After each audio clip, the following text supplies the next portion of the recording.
Once upon a time, एक बार की बात है, क्या हुआ था ना कि एक राजा था जो एक कंट्री पे ना रूल करता था। लेकिन वहाँ के जो राजा और मिनिस्टर थे वो बहुत ही ज़्यादा इडियट्स थे।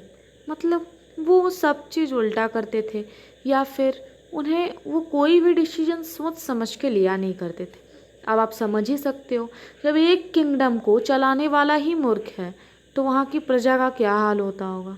खैर, होता क्या है, कहानी की शुरुआत होती है कि वहाँ पे जो राजा और मिनिस्टर था वो बहुत ही इडियट था। और वो क्या करता था, वो बोलता था कि मैं सबसे अलग करूँगा, जैसे सब जो करते हैं मैं वो नहीं करूँगा।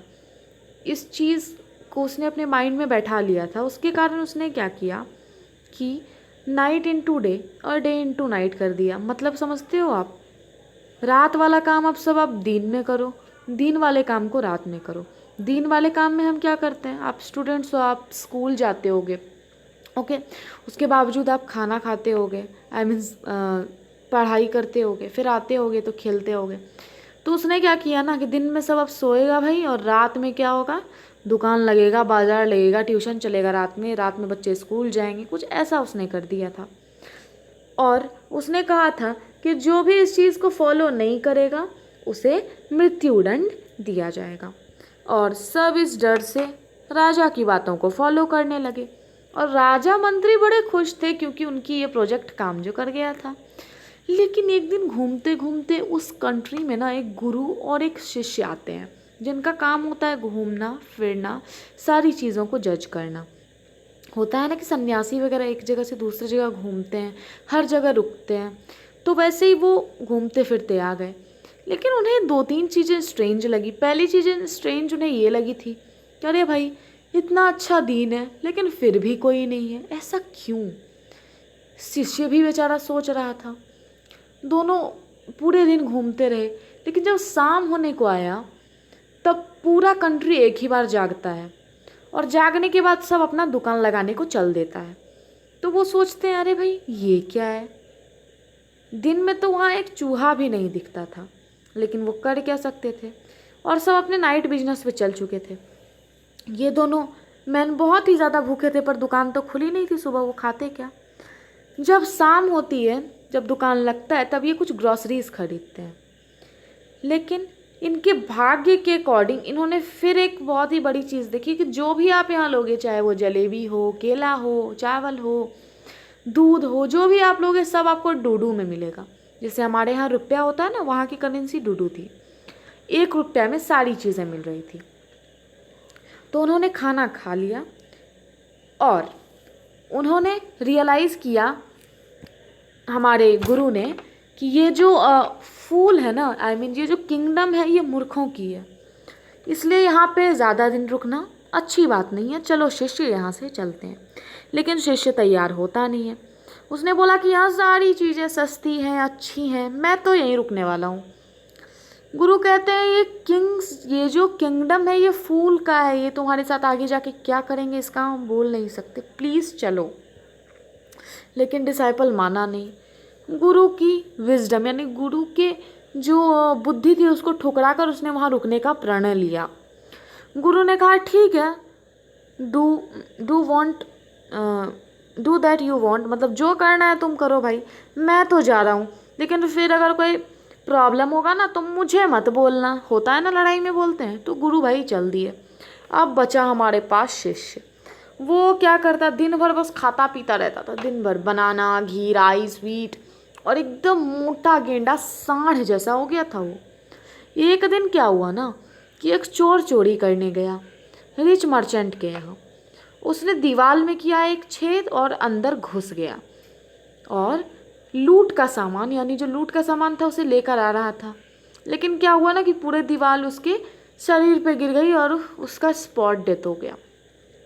चोर का भाई राजा के पास गया कि योर हाइनेस, मेरा भाई मर चुका है, मर गया। वो अपना ट्रेड चला रहा था और एक मर्चेंट का जो वाल है उस पर गिर के उसने उसकी डेथ कर दी। तो मर्चेंट को ब्लेम किया गया कि वो एक खूनी है, वो एक मर्डरर है जिसने एक थीफ का मर्डर किया है। उसे गुनहगार माना जा गया और उन्हें बोला गया कि यू हैव टू कंपनसेट, आपको मुआवजा भी भरना होगा। लेकिन किंग ने बोला कि हाँ, जस्टिस तो होना ही चाहिए, ये जो कह रहा है ये सही है, तुम गलत हो, तुम एक मर्डरर हो। तो वो मर्चेंट बोलता है, नहीं माय ऑनर, ये मेरी गलती नहीं है, ये तो दीवार बनाने वाले की गलती है, ये तो मेरी गलती नहीं है, जस्टिस एक वे में होना चाहिए ऑनर।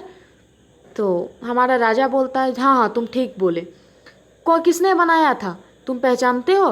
तो हाँ, मैं राजगीर को पहचानता हूँ, लेकिन अब वो बूढ़ा हो चुका है। बोला कोई नहीं, उसे बुलाओ। उसे बुलाया गया, लेकिन उसे बांध दिया गया। बोला तुम गुनहगार हो, पूरी स्टोरी उसे बताई गई। वो रोने लगा। उसने कहा कि नहीं माय ऑनर, ये मेरी गलती नहीं है, ये मेरे दिमाग की गलती है। क्या भाई? मेरे दिमाग की ये गलती है माय ऑनर कि मेरा ध्यान बनाने पे था ही नहीं, इसलिए ऐसा हो गया। उसने बोला तुम्हारा ध्यान कहाँ था? उसने बोली कि एक यंग खूबसूरत सी लड़की गलियों से गुजर रही थी पायल पहन के, मेरा ध्यान उस पर था, इसलिए ऐसा हो गया, तो ये उसकी गलती है। तो राजा ने बोला उफ, एक नई प्रॉब्लम। फिर वो बोलता है उस लड़की को बुलाया जाए, उसे ही मृत्युदंड मिलेगा। वो लड़की आई, उसने बोला हाँ माय ऑनर, मैं ऐसा करती थी, मैं नाचती हुई गलियों में आती जाती थी, मैं डांसर हूँ, लेकिन ये मेरी भी गलती नहीं है। डांसिंग गर्ल ने बोला, यानी वो जो डांस करती थी पायल पहन के, जिसके वजह से मिस्त्री हमारा दीवार खराब बना देता है। तो बोलती है लेकिन ये मेरी गलती नहीं थी, ये हमारे यहाँ गोल्ड स्मिथ की गलती थी, जिसे मैंने अपने लिए सोने का हार बनाने को दिया था, लेकिन उसने बहुत दिन तक, वो बहुत ही ज़्यादा लेज़ी था, वो बहुत ही ज़्यादा रास्कल था, वो नहीं बनाता था, इसलिए मुझे 3 से 4 बार आना जाना पड़ता था माय ऑनर। उसने बोला अच्छा, मैं अभी उससे बात करता हूँ। फिर पूरा केस चला जाता है हमारे उसके पास। वो जाता है, वो बोलता है हाँ माय ऑनर, मेरी एक गलती है, जो अपने एक दुकान में दुबक के काम कर रहा होता है। बोलता है हाँ मेरी गलती है, लेकिन ये पूरी मेरी गलती नहीं है, क्योंकि मैं इनकी ज्वेलरी इसलिए नहीं दे पाया क्योंकि मुझे ऑर्डर मिला था दूसरे की ज्वेलरी बनाने का। मतलब एक रिच मर्चेंट था जिसने ऑर्डर दिया था और उसके यहाँ पे शादी थी, तो उसने बोला कि मैं उनकी ज्वेलरी बना रहा था भाई। उसने बोला ओ, कहाँ है वो रिच मर्चेंट? एड्रेस दिया गया रिच मर्चेंट का। ये रिच मर्चेंट कौन था आपको पता है? वही रिच मर्चेंट जिसका दीवार गिर गया था चोट पे, ठीक है, जिसने कहा था कि ये मेरी गलती नहीं, ये मिस्त्री की गलती है। तो अब सारे फॉल्ट उस पर चले गए। राजा ने बोला वाह, मैंने कितना जीनियस हूँ, मैं एक कॉम्प्लेक्स केस को सॉल्व कर दिया, मिल गया एकदम रियल प्योर कल्प्रिट। सिपाही को बोला गया उसको पकड़ो और तुम ही हो। मर्चेंट रो रहा है कि ये मेरी गलती नहीं, ये मेरे पापा की गलती है, क्योंकि उन्होंने ही सोने बनवाने को दिए थे। उसने बोला कि आप अपने पापा की संपत्ति पे राज कर रहे हो, तो सजा भी आप ही को मिलेगी। अब उसे बचने का कोई रास्ता नहीं था। बनाया गया फांसी का फंदा, लटकाने ले गया, लेकिन मर्चेंट बहुत ही पतला था।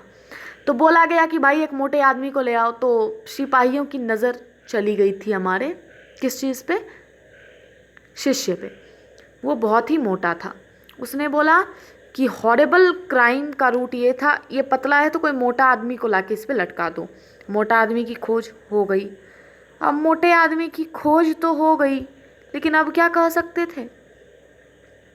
उसे लटकाया जाने लगा। उसने बोला कि मैं एक सन्यासी हूँ, मैं इनोसेंट हूँ, मुझे छोड़ दो, मैं तुम्हें श्राप दूंगा।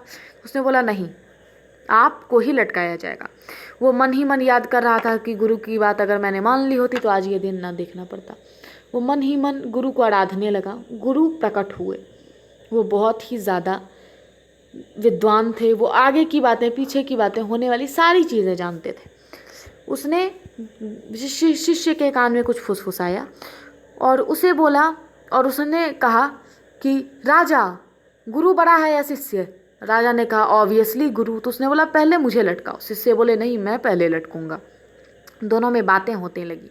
राजा ने बोला कि आप सन्यासी हैं, आप झूठ नहीं बोलेंगे, हमें सही सही बताइए कि आप क्यों डेथ, मतलब क्यों मरना चाहते हैं।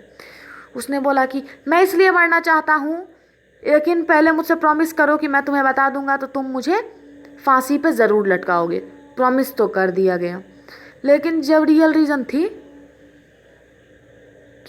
कि मैं लटकना इसलिए चाहता हूँ कि आज के दिन जो लटकेगा वो इस कंट्री का राजा होगा और दूसरे नंबर पे जो लटकेगा वो यहाँ का मिनिस्टर होगा। सन्यासी के जीवन से तो हम अस्त व्यस्त हो गए हैं, अब राजशाही जिंदगी जिएंगे। तो राजा ने मंत्री से इस बारे में बात की और एग्जीक्यूशन का जो डेट था वो पोस्टपोन कर दिया। गुरु शिष्य को जेल में डाल दिया गया तत्काल। फिर क्या हुआ, उसने बोला कि मिनिस्टर, हम अपने राज को ऐसे नहीं छोड़ सकते, ये हमारा धर्म है। और दोनों ने कहा, जाके सैनिक को कहा कि कल रात में 2 मुजरिम जाएंगे, नंबर से, जो पहले जाएगा उसे पहले लटकाना, जो बाद में जाएगा उसे बाद में लटकाओगे, ठीक है। एकदम अच्छे से लटकाना है, उसे डांट के बोला गया। बोला ठीक है। गुरु शिष्य को जेल से निकाल दिया गया और जो राजा और मिनिस्टर थे वो चुपचाप भेष बदल के फांसी के फंदे पर लटक जाते हैं। लटक गए, ठीक है, लटक गए। और उस टाइम तो किसी ने नहीं पहचाना, लेकिन जब वो मर जाते हैं, जब उनके चारों तरफ गिद्ध और कौवे आकर आ जाते हैं, तब सबको पता चलता है कि ये तो हमारे राजा थे, अब नहीं रहे। अब हमारा कंट्री कौन चलाएगा, हमारे कंट्री पे रूल कौन करेगा। तो वो फाइनली गुरु और शिष्य के पास जाके बहुत ही ज़्यादा उन्हें रिक्वेस्ट करते हैं कि प्लीज़ आप हमारे कंट्री को संभालिए।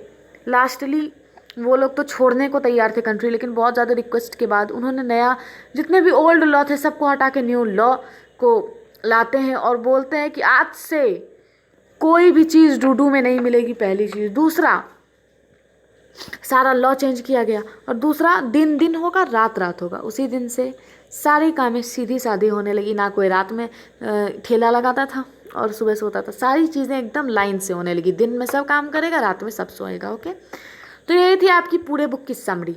आशा करती हूँ अच्छी लगी होगी। Thank you.